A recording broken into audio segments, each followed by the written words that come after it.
Hi, this is James from Tabletop Gaming Guild, and today we're going to go over the 2 to 4 player game Ninja Squad by Backspindle Games. So let's go ahead down to the table and give you a general overview of the game, and then we'll come back and I'll give you my final thoughts.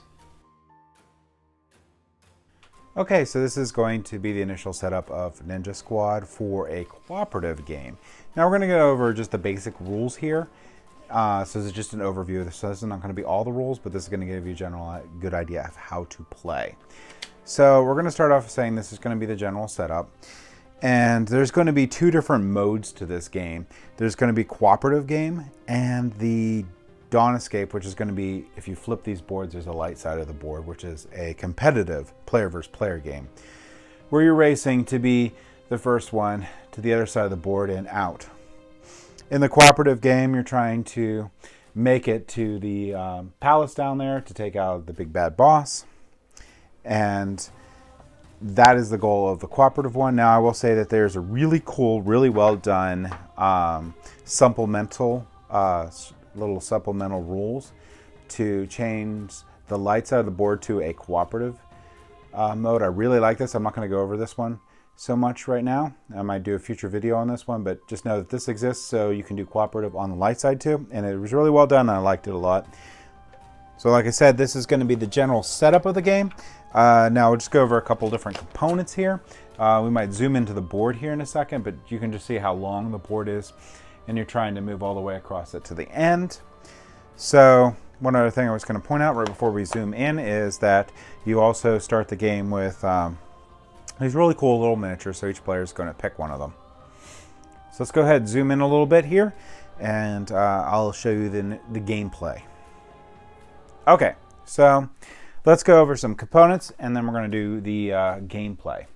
Now that you can see this a little better, so you're going to have your own little personal deck here, and these are going to rotate, and these are going to be your movement cards. You also get a little shuriken, and the first player token is really cool. It's a big shuriken. Now this little shuriken right here, this lets you one time just take out a guard, and that's going to be important because of some of the stuff I'm going to say in a second. But your other decks that are going to be out are going to be your alarm cards, which are right here. And you're also going to have, I'll remove this deck for this game. You're also going to have your Senjutsu, I don't know if I'm saying that right, cards. And these are going to be the cards that you're going for. A lot of times, if you're going to notice that on the board there's these little red cubes. So there's two different type of cubes that come out. The red cubes are your treasure cubes, and they give you the Senjutsu cards if you pick them up on your 6th turn, which I'll explain in a second. And you also have the little light cubes. When you pick these light cubes up, bad things are going to happen at the end of the 6th turn, but also the light's out once you pick it up. And you also have two different types of guards. You have your basic guards here, and you have your red guards. Now, your red guards will move along the lines right here on the board when it gets to the 6th turn. Now, basically what's going to happen is on your turn, you are going to pick between two different cards. So let's say, move some of the stuff out of the way real quick. So let's say it's my turn. So I'm going to have one card out that's available at the start of my turn, and then, whoops, before the start of my turn. And then I'm going to flip one over at the start of my turn. So I'm going to take a look at these two different cards and notice the arrow. So the arrow is pointing at the direction it's going. And I can pick one of the two and I move my piece. So over on this side of the board, let's say I'm the blue player, I can pick any one of these to be my starting location. So then I'm going to take a look at these cards and I'm going to decide where I want to go. If I pass through or land on a guard or one of these cubes, bad things happen. If I land on the light cubes, they're going to go on the card that I just played, and at the end of the 6th turn they're going to be resolved. Same with these red cubes, which are treasure cards, they'll just go on the card I played. You're going to, let's say I'm going to pick one of these, so also it's bad if you're in these little channels here. So at the end of the 6th turn, for right now, just doing it real quick, I'm probably just going to move right here. So let's say, whoops, that isn't even how that one works. So these ones are actually not great. starting cards. So something bad's going to happen. I'm just going to go through the light. It's not really the greatest move ever. So that one, I pick this one. So this one gets here, and then this card gets discarded. And that's going to go around. Each player's going to do that, and we're going to continue. So let's say, so at the end of my turn, I'm going to draw another one. So this one's the one that's waiting for me to play. And, sorry, so at the end of the turn, you draw a card. At the beginning of the turn, you draw a card. So you always have 2 to pick from on your turn. And you can use this first one to sort of strategize while other people are taking a turn, as if you could use that properly, or hope for one to be shifted. So, in your favor when it gets flipped. So you're going to continue. Once we have 6 moves done on each of the players, then we're going to resolve stuff. So, oh, actually, I just wanted to real quick say, if you actually take out a guard, something bad happens. So if you kill the guard, you're going to get a penalization. So you're going to have to take, let's say, instead I landed on this guard, I took out the guard. I'm going to have to put that guard on the card that I played. Okay. Then discard the next 2 movement cards of my deck. So I'm going to lose 2 movement cards on my deck. So that's a penalization. So I'm supposed to, that's supposed to be like I'm covering, I got to get rid of the body sort of thing. And that guard will be resolved at the end of the 6th turn. So now let's go ahead and go into the resolution. All right, so bad stuff's going to happen if you have to take out a guard. So unless you use your one-time shuriken. So I'm going to come over here, and let's say I did that instead. I would also have to take this guard and put it on the card that I played, and then I would have to discard the 2 cards off my deck as punishment, because that's going to be like I need to hide the body sort of thing. So like I said, you're going to continue to the 6th movement, and then we're going to go resolution with what's on there. So let's say we're all the way up here or whatnot, and some of us are up on the here, and some of us are down here, and one of us is just hanging out right here. All right, I must have bumped him.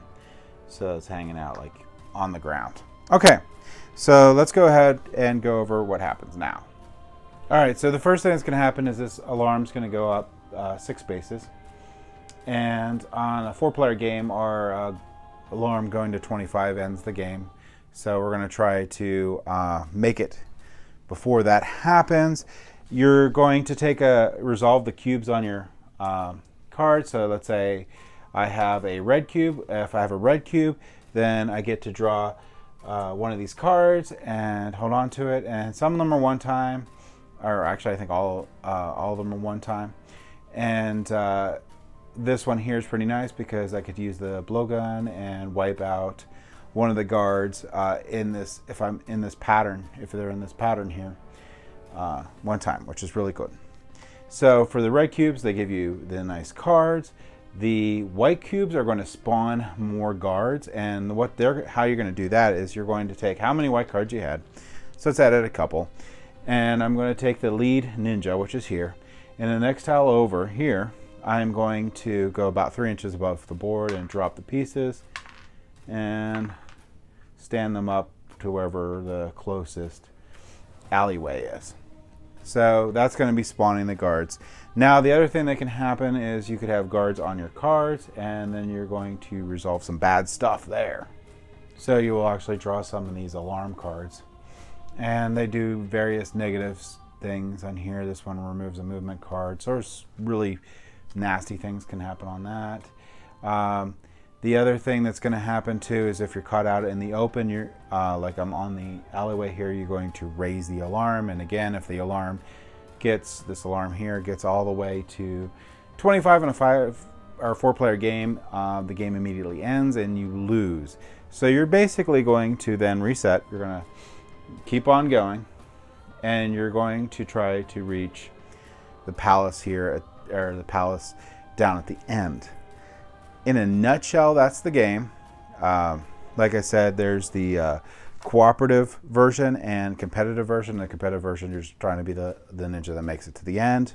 And like I said, there's that supplemental rules that lets the light side be cooperative. So if you look at some of these tiles, here's the light side. They're really colorful. They have a lot of little cool stuff. The light sides tiles. I'm gonna knock these guys off here too. Some of them have a lot less area that you can move in, and a lot less area that rooftops they can be on, so they can be rough. Oh, one thing I did not mention too is on that 6th turn, if you look at these guards right here, see these little arrows? The guards will move across those arrows, so hopefully they don't run into you. So basically that's a really quick nutshell of how the game works. And general idea of how it plays. So I hope that helps. There's a lot more to this game than what I just went over, so just keep that in mind. It's just a general idea of how it plays. So let's go ahead back up to the table here and I'll give you my final thoughts. So, Ninja Squad by Backspindle Games. I like the game a lot. I like the game mainly on cooperative, although the player versus player is a lot of fun. I really like the supplemental rules that lets you use the light side of the board a lot. I like the game cooperatively more because I like the basically the strategy and the trying to cooperatively defeat the boss instead of just racing across the board. There is a really lot into this game. The component quality is wonderful in the game. I like the strategic decisions you need to make as a group during the game for what your movement's going to be. You need to take into account getting the different treasures on here so you can get the cards to give you bonus abilities during future turns. You also need to work on trying to get that forward momentum going to get to the end.